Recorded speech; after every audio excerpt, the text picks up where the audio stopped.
Good morning and नमस्कार दोस्तों, स्वागत है आप सभी का आपके अपने YouTube channel GK search engine पर। आज है 29 मई और 29 मई से रिलेटेड राजस्थान करंट अफेयर्स के जितने भी इम्पोर्टेंट क्वेश्चन हैं उन सभी को हम इस वीडियो में डिस्कस करने वाले हैं।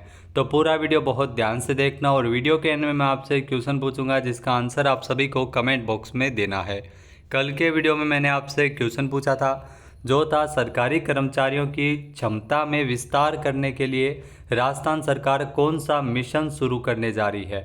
तो राजस्थान सरकार इसके लिए मिशन कर्मयोगी की शुरुआत कर रही है, यानी कि सी ऑप्शन यहाँ पर बिल्कुल सही था। जिन दोस्तों ने सी ऑप्शन कमेंट बॉक्स में सही जवाब दिया था उनको हार्दिक शुभकामनाएं।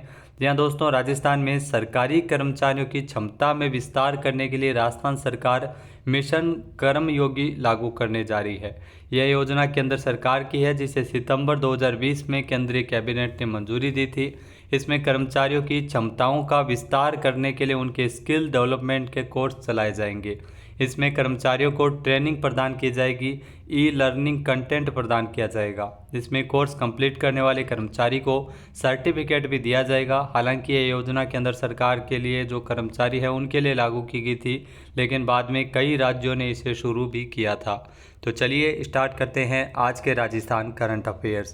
पहला क्वेश्चन है, राजस्थान का नया हेड ऑफ फॉरेस्ट फोर्स यानी हाफ किसे नियुक्त किया गया है। यानी वन विभाग का मुखिया होता है अरिजीत बनर्जी की नियुक्ति हाफ के रूप में की गई है, यानी कि ए ऑप्शन यहाँ पर बिल्कुल सही है जो आप तस्वीर में देख सकते हैं। आइए जानते हैं इम्पोर्टेंट फैक्ट्स। तो राजस्थान कैडर के 1991 बैच के भारतीय वन सेवा के जो आईएफएस अधिकारी है अरिजीत बनर्जी, इनको राज्य का नया हेड ऑफ फॉरेस्ट फोर्स यानी हाफ नियुक्त किया गया है। ये वन विभाग के नए मुखिया बने हैं। ये आदेश 27 मई को जारी हुए हैं। अभी अगर बात की जाए अरिजीत बनर्जी की, तो ये प्रधान मुख्य वन संरक्षक प्रशासन और परियोजना निदेशक जो RFBP द्वितीय के पद पर कार्यरत है। ये आदेश मौजूदा जो हाफ है मुनीश गर्ग जो 31 मई को सेवानिवृत्ति के बाद ये आदेश लागू होंगे, यानी 31 मई को मुनीश गर्ग है वो सेवानिवृत्त हो जाएंगे। वहीं अगर बात की जाए अरिजीत बनर्जी अब अक्टूबर 2026 तक हाफ के पद पर नियुक्त रहेंगे। नेक्स्ट क्वेश्चन है, हाल ही में फ्रांस में इंटरनेशनल कांस फिल्म फेस्टिवल में राजस्थान की लोक कलाकार सेनू सपेरा ने किस कला का प्रदर्शन किया है। तो जो आप तस्वीर में देख सकते हैं सेनू सपेरा ये लोक कलाकार है, कालबेलिया नृत्य की ये नृत्यांगना है और इन्होंने फ्रांस में इंटरनेशनल कांस फिल्म फेस्टिवल में प्रस्तुति दी है, यानी कि सी ऑप्शन इसका बिल्कुल सही है। आइए जानते हैं इम्पोर्टेंट फैक्ट्स। तो फ्रांस में आयोजित इंटरनेशनल कांस फिल्म फेस्टिवल में हॉलीवुड और बॉलीवुड की हस्तियों के बीच राजस्थान के लोक कलाकार भी अपनी अपनी प्रदर्शनी दे रहे हैं, जिसमें कांस फिल्म फेस्टिवल में जो फ्रांस में आयोजित हो रहा है सेनू सपेरा ने कालबेलिया नृत्य की प्रस्तुतियां दी। कालबेलिया नृत्यांगना सेनू सपेरा जोधपुर जिले में स्थित पल्ली गांव ओसियां की रहने वाली है। ये विदेशियों को भी राजस्थानी लोक कला और संस्कृति से जोड़ने के साथ साथ कालबेलिया नृत्य प्रशिक्षण देने का भी काम कर रही है। नेक्स्ट है, हाल ही में राजस्थान में 8वीं राज्य स्तरीय सीनियर महिला पुरुष रग्बी फुटबॉल प्रतियोगिता कहाँ आयोजित की गई थी। तो इस प्रतियोगिता का आयोजन किया गया था बालोतरा में, यानी कि सी ऑप्शन यहाँ पर बिल्कुल सही है। आइए जानते हैं इम्पोर्टेंट फैक्ट्स। तो राजस्थान रग्बी फुटबॉल संघ के तत्वावधान में बाड़मेर रग्बी फुटबॉल संघ के द्वारा बालोतरा में आयोजित 8वीं राज्य स्तरीय सीनियर महिला पुरुष रग्बी फुटबॉल प्रतियोगिता का समापन 28 मई को हुआ था। 27 और 28 मई को 2 दिवसीय प्रतियोगिता का आयोजन स्वरूप सिंह स्टेडियम बालोतरा में किया गया था, जिसमें पुरुष वर्ग में ध्यान रखना जयपुर की टीम है वो विजेता रही है और महिला वर्ग में टोंक है वो विजेता बना है। इसमें प्रदेश भर से कुल 33 टीमों ने भाग लिया था। नेक्स्ट क्वेश्चन है, विज्ञान भारती राजस्थान नेशनल कॉन्फ्रेंस का आयोजन है वो पर्यावरण के संदर्भ में कब करेगी। तो विज्ञान भारती के द्वारा 5 जून को विश्व पर्यावरण दिवस के अवसर पर राजस्थान नेशनल कॉन्फ्रेंस का आयोजन है वो किया जाएगा, यानी कि ए ऑप्शन यहाँ पर बिल्कुल सही है। आइए जानते हैं इम्पोर्टेंट फैक्ट्स। तो विश्व पर्यावरण दिवस के अवसर पर 5 जून को विज्ञान भारती राजस्थान नेशनल कॉन्फ्रेंस है वो आयोजित करेगी। विज्ञान भारती राजस्थान के इस कार्यक्रम में मुख्य आकर्षण जो साइकिल रैली और देश के ख्यातनाम वैज्ञानिकों की एक्सपर्ट टॉक और कार्यशाला रहेगी।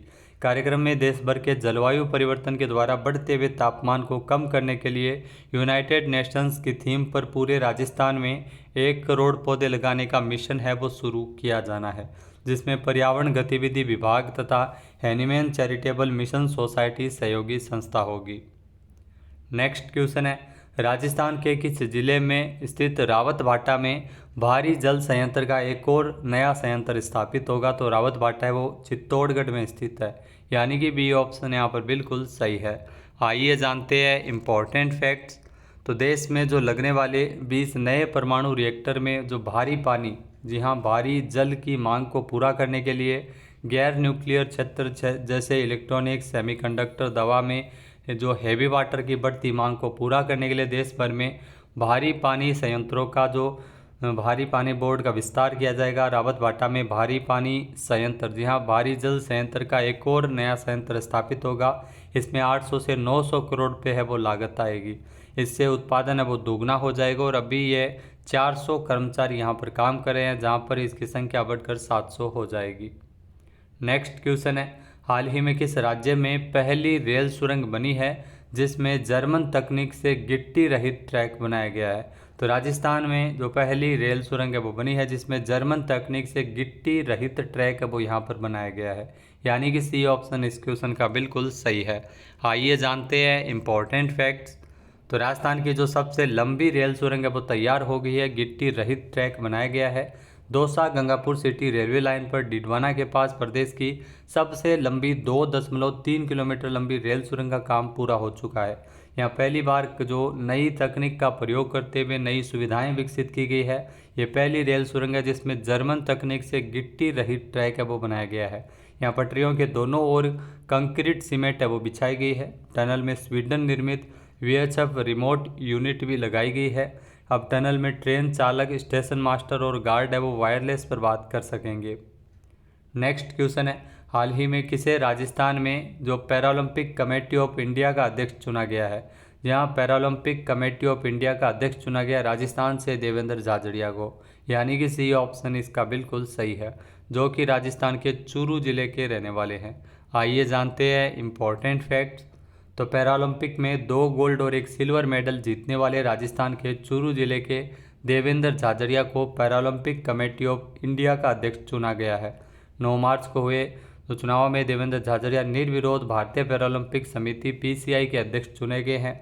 देवेंद्र झाझड़िया मशहूर पैरा एथलीट दीपा मलिक की जगह लेंगे, जो भारतीय पैरालंपिक समिति की जो भंग किए जाने से पहले तक ये अध्यक्ष थी। इसके अलावा देवेंद्र झाझड़िया 2014 और 2016 में ये गोल्ड मेडल जीत चुके हैं। नेक्स्ट है, राजस्थान कर बोर्ड अजमेर के अध्यक्ष का जो पदभार, अतिरिक्त पदभार किसने ग्रहण किया है? तो राजस्थान कर बोर्ड अजमेर के अध्यक्ष के रूप में राजेश्वर सिंह ने अतिरिक्त कार्यभार ग्रहण किया है, यानी कि सी ऑप्शन यहाँ पर बिल्कुल सही है। आइए जानते हैं इम्पोर्टेंट फैक्ट्स। तो राजस्व मंडल के अध्यक्ष राजेश्वर सिंह ने राजस्थान कर बोर्ड अजमेर का जो अध्यक्ष का पदभार संभाला है। भारतीय प्रशासनिक सेवा के 1993 बैच के राजस्थान कैडर के अधिकारी आलोक गुप्ता भारत सरकार के ऊर्जा मंत्रालय में निदेशक और राजस्थान विद्युत प्रसारण निगम लिमिटेड जयपुर के अध्यक्ष और प्रबंध निदेशक भी अपनी सेवाएं दे चुके हैं। नेक्स्ट है, हाल ही में आए चक्रवात रेमल को किस देश के द्वारा नामित किया गया है? तो ये ध्यान रखना, रेमल जो चक्रवात है इसे ओमान ने इस चक्रवात को नाम दिया है रेमल, यानी कि बी ऑप्शन यहाँ पर बिल्कुल सही है। आइए जानते हैं इम्पोर्टेंट फैक्ट्स। तो बंगाल की खाड़ी से उठा जो चक्रवात जिसका नाम है रेमल साइक्लोन, जो बंगाल की खाड़ी में पहला प्री मानसून उष्ण कटिबंधीय चक्रवात है। रेमल नाम जिसका अर्थ है अरबी में रेत होता है। उष्ण कटिबंधीय चक्रवातों के नामकरण की जो मानक परंपरा के अनुसार यह नाम ओमान के द्वारा चुना गया था। अगला जो क्वेश्चन है, हाल ही में किस राज्य सरकार ने गुटखा और पान मसाला पर 1 साल का प्रतिबंध लगा दिया है? तो हाल ही में ध्यान रखना, गुटखा और पान मसाला पर तेलंगाना सरकार ने 1 साल तक का प्रतिबंध वो लगाया है। 1 साल गुटखा और पान मसाला को बैन कर दिया है, यानी कि सी ऑप्शन यहाँ पर बिल्कुल सही है, जो कि एक अच्छा डिसीजन है। आइए जानते हैं इम्पॉर्टेंट फैक्ट्स। तो तेलंगाना सरकार ने जो तेलंगाना में जो राज्य भर में तंबाकू और निकोटीन युक्त गुटखा और पान मसाला के निर्माण, भंडारण, वितरण और बिक्री पर पूर्ण प्रतिबंध लगाया है। यह प्रतिबंध 24 मई से शुरू होकर 1 वर्ष तक की अवधि के लिए रहेगा। बता दें कि गुटखा और पान मसाला के सेवन से जुड़े गंभीर स्वास्थ्य जोखिमों को ध्यान में रखकर यह कदम उठाया गया है। अब बात करते हैं आज के हमारे क्विज के, जिसका आंसर आप सभी को कमेंट बॉक्स में देना है। तो आज का क्विज है, वृक्षारोपण अभियान के तहत राजस्थान में किस दिन अमृत पर्यावरण महोत्सव के नाम से प्रदेश भर में एक साथ एक ही दिन में करोड़ों पौधे लगाए जाएंगे। जी हाँ, एक बार फिर से सुनिएगा, वृक्षारोपण अभियान के तहत राजस्थान में किस दिन अमृत पर्यावरण महोत्सव के दौरान प्रदेश भर में एक साथ एक ही दिन में करोड़ों पौधे लगाए जाएंगे। सही आंसर आपको कमेंट बॉक्स में देना है। और अगर ये वीडियो आपको पसंद आए तो इसे लाइक और शेयर करना बिल्कुल न भूलिएगा। चैनल पे नए जुड़े हो, सब्सक्राइब नहीं किया है तो भी सब्सक्राइब बटन पर क्लिक करें। इस वीडियो की जो PDF फाइल है वो आप वीडियो के डिस्क्रिप्शन बॉक्स से डाउनलोड कर सकते हैं और इस क्वेश्चन का आंसर आप वोट करके भी कर सकते हैं। जय हिंद, जय भारत, जय राजस्थान।